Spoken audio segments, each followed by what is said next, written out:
Another omission of a very, very different sort occurred in 2003. This one wasn't far away on the other side of the world. This was in Washington, D.C., on Capitol Hill. Somehow the media missed this.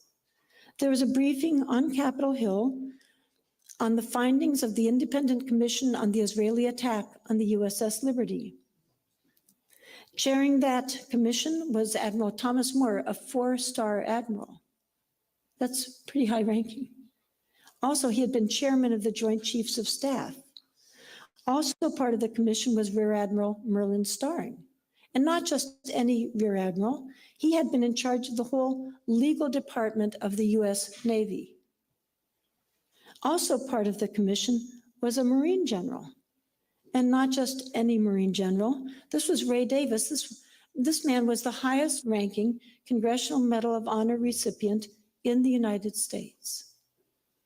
They announced their findings in the Rayburn House office building on Capitol Hill that Israel had attacked and tried to sink a US Navy ship, that Israeli forces had killed 34 Americans and injured over 170, that this had, according to the findings of Admiral Moore, that this constituted an act of war by Israel against the United States.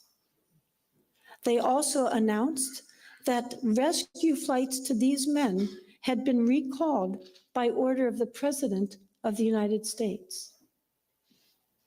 They also announced that this incident had been ordered covered up by the President of the United States. Statements of that gravity made on Capitol Hill by military officials of that high rank are newsworthy.